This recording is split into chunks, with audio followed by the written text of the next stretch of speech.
I just finished shooting a property and I made sure that I filmed everything in depth to show you guys my property photography workflow so you can actually see how I sort of get those jobs done as well. Check it out. Welcome to another episode of Teta Today. Today I am in Sittingbourne and I'm doing some property photography. I know you guys don't know that I'm a multifaceted photographer. I do all sorts. Anything to get a bag. Bro, what are you talking about, man? No, I'm joking. Yeah, so essentially today I'm just doing some property photography for a guy actually who has an Airbnb in Sittingbourne. They've contacted me through their decorator because they have to get like a, they don't have to, but they've essentially got like a decorator, someone who you know stages properties to set up their Airbnb for them, and that person is a long-standing friend, and they've contacted me to come and get the photos done for them. So that is what I'm doing today. So yeah, follow me as I do some property photography.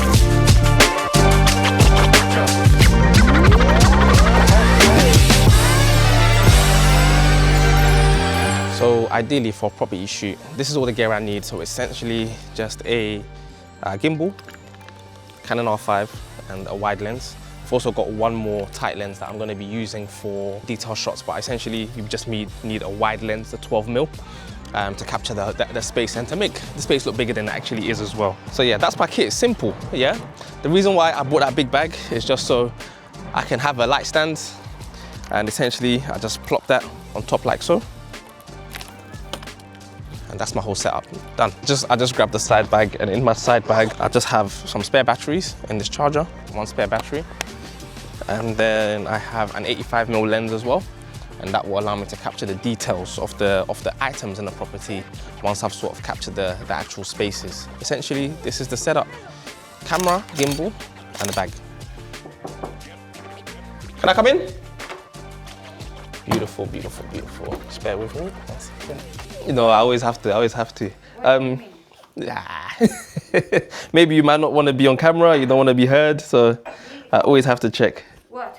I said maybe you might not want to be recorded, or you don't want your voice recorded. I always have to check, you know. So one thing I always do is when I arrive on site, I always check in with the person on site before I start filming anything to make sure that they're comfortable with me filming my BTS. Last thing you want to do is shoot a job for £300 and then you get sued for £1,000 or £1,500. It's a big L. Have they had any bookings yet? No. No. So this like once it's done, that's when they'll start taking bookings. Okay. This way. Yeah, it's quiet anyway. Yeah. It's nice though. No, I think you've done a good job so far. Let me just get some clips. I don't know. Yeah? Okay, so I guess all of that needs to be tidied. So what is that, 2-bedroom? Yeah. Oh wow, 3 beds. I really love like the clocks and stuff that you get. I always ask myself, how do people know that this book is going to be nice there? But you just have the vision to know that this book is going to be nice. Yeah, exactly. Because this room, it seems like a bit dark. And if I lose any more light, this room will be too dark. So, yeah, so it's best if I just get something for now. Right, yeah. so let me finish then with that room. Okay, cool. I didn't put too many like mine. Oh, I like the first aid kit, where it is. Yeah. I'm gonna show my wife when I get home. I'm gonna say, look, this is what my friend is doing. The chairs. Okay. So what was necessary to buy, Yeah. I didn't buy. So what the pictures of like the cats and stuff, where'd you get these pictures? You know, like the pictures of the cats? You know, like the Temu as well? I think that's so funny. Temu is lifesaver. Yeah, good prices as well. I love this, the squeegee. Yeah, I love the squeegee. So the first thing I usually do before I start shooting is I make sure that the room is fit for shooting, yeah? So I just make sure that the decorator or the stage lady has finished what she's doing, which is true in this room. So as you can see, the room is perfectly set up.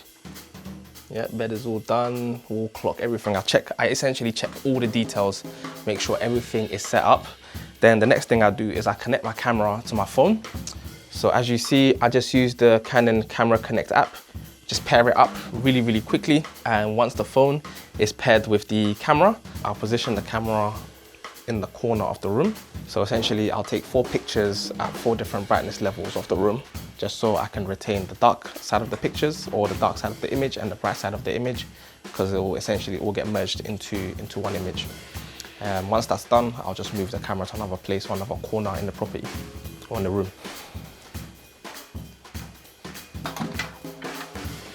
So the aim is to put the camera in the furthest corner in the room as possible, so that you can get like a wide shot of the entire room.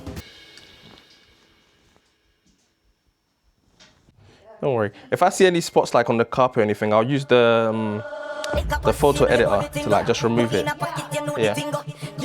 No, don't worry, we'll finish today for sure. Oh, wow. Beautiful. Okay, this is done. We're moving quick today. Yeah. Then we're gonna do this one here like this.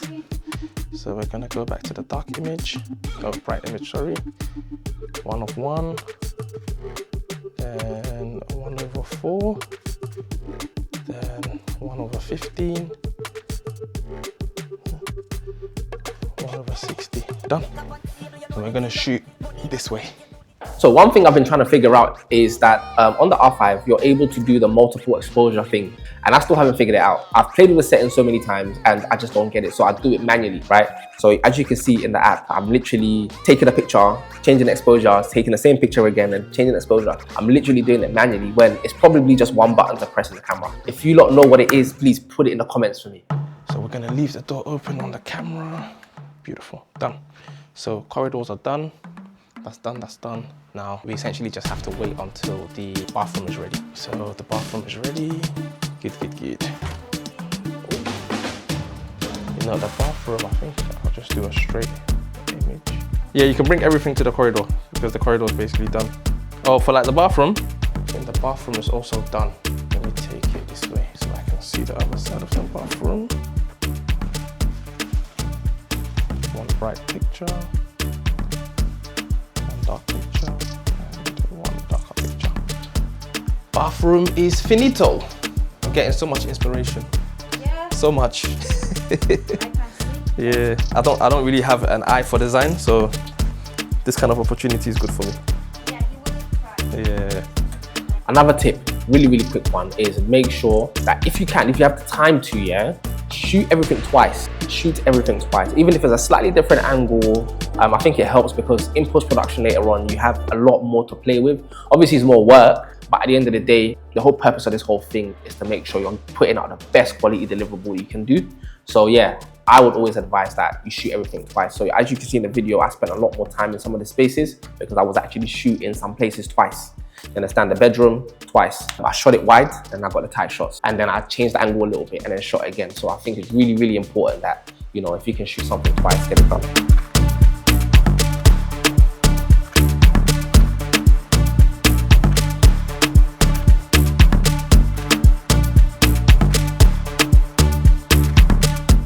Bedroom number 2 is done. Bathroom is done. Corridor is done.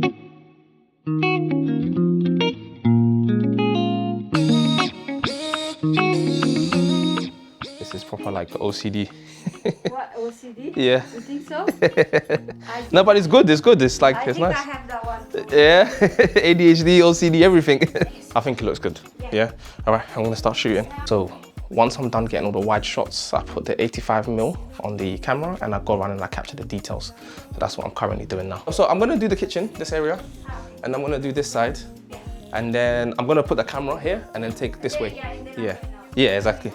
Yeah, so let me do this one. This one, like this. Yeah. Maybe an idea like this. Let me see. Nah, well, no, that because that's more beautiful about it. Yeah. When you don't put really Too on the straight. line. Yeah, Yes. I'm telling You you. need to leave it. Just let it be free. Yes. Yeah, I know what you mean. Yeah, you can see that I'm having like great conversations with the person in the video. Honestly, working with people who know what they're talking about, is so important. Number one, because they're gonna teach you stuff. And number two, conversations are more interesting when they're actually informative, for me anyway. You understand? And throughout that whole sort of shoot, I was just learning. There was a bit of personal convo here and there, but a lot of it was just me learning. You understand? So definitely, if you're gonna collaborate with someone on a shoot, make sure it's someone that you're definitely gonna learn something from. Okay, let me get the pictures now. Okay, well, with each other. No, So, because the mother is simple, you have to accept it. Yeah. So, yeah. Yeah, take your time. I think that's good. I think that's gonna work. You always have to just do what you think is good, because, you know, some things you only do it once. Finally finished, just packing everything away. That was a bit of a long one, but yeah, we got there in the end. All the pictures are done. I'm gonna go home, chuck them into my editing app, get it done, and get it done. Yeah, and after almost 2 hours, I completed the shoot. As you can see, the sun was up when I started. The sun was definitely gone when I finished. But the main point is that I managed to capture everything I needed, and I was very confident in the fact that I was going to give them a quality deliverable. They were definitely going to be happy with something like that. And as a result of that, the Airbnb account is going to be popping. It's going to be booming. So yeah, that's it. This is our job. We do so that they can also do. That is all done. I am finished. Like, that took longer than expected. That was supposed to be an hour. I got there at about 3:45, almost 4 p.m. And I was ready. I had everything set up already and ready to shoot by 4 p.m. But then, you know, we had to, because the place wasn't completely ready, we had to shoot certain things, wait for some parts to get ready, then shoot them, then wait for other parts. So yeah, ended up, something that would have taken an hour usually ended up being 2 hours, which is not the end of the world. Especially when we know that the editing is going to be like really quick and pretty easy because of all these AI tools we have now. So yeah, it's not too bad for a 2-hour job. You know, 250 quid. It's not the end of the world. So I'm really happy about that. So yeah, man, that is my property photography shooting day and shooting process.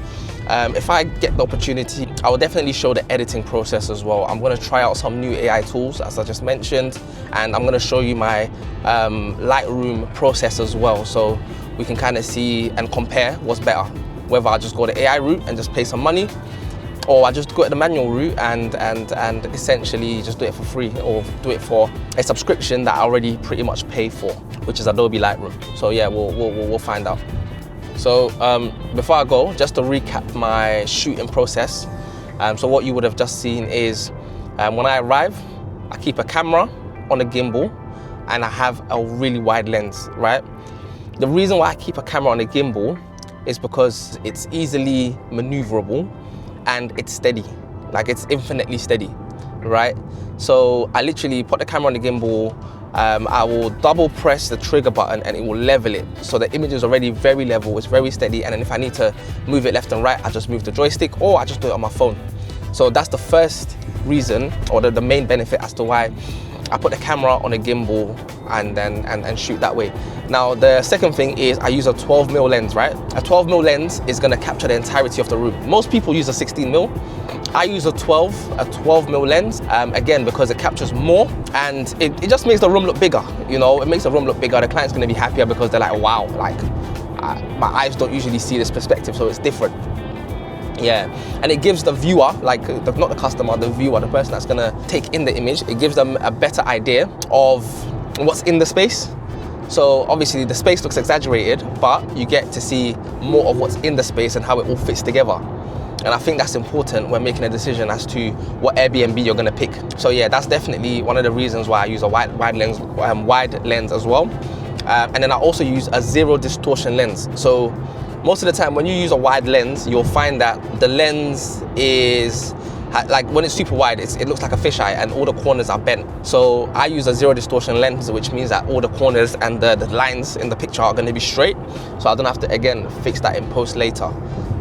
So yeah, that's the third benefit or the second benefit, sorry, for using the wide lens. And then the last thing I use, which I don't think a lot of people do, is rather than using a tripod, as in putting the gimbal on a tripod, I put the gimbal on light stands, right? And I use that because the light stand legs are a lot smaller. Tripod legs are like super wide. Light stands, they're a bit tight. So when you put on a light stand, you can now put the camera into corners. And one really important part of property photography is making sure the camera can go in as deep of a corner as possible, because once you're in the corner, you get more of a perspective. And you get more of a perspective of the room. You can see more of the room. And that's why I shoot in all the corners of the room, so you get every single angle, and it's all the way in the corner, and the light stand just makes sense. Yeah, those are the main tips for my property photography. When it comes to lighting, you don't need to worry about lighting. You just do the multiple exposure thing. I'll link a video somewhere for multiple exposure so you can learn that. But essentially, you don't need to worry about losing light or flash or anything like that. The AI does it for you, or when you shoot with multiple exposures, you can do that yourself in Lightroom. The computer does it. But yeah, those are my main tips and for doing property photography. Oh, one more. So again, as I mentioned in the video, I use an 85mm lens to go around and capture details, which again will probably show some details in the edit as well, so that you can sort of see the examples. And what that does is it allows the beauty of the property to come out. You know, when you see like really nice pictures of items with a nice blurry background, it just looks beautiful. And then you pair that with the wide image of the room as well, you get some really, really good context for the viewer, not the customer, the viewer. And yeah, man, it helps them make a decision or lean towards your Airbnb as well. So yeah, if you need me to come and shoot your Airbnb, let me know and I will do an amazing job for you. Yeah, so I hope you learned something from this shoot. I hope it was really, really informative. This was a bit of a longer one, but it definitely had as many gems as I could basically think of, as many gems that I had sort of picked up in my time shooting. If you like this sort of content, make sure you like, share, and subscribe. Share it only with people who you know watch it. That's it. Thank you.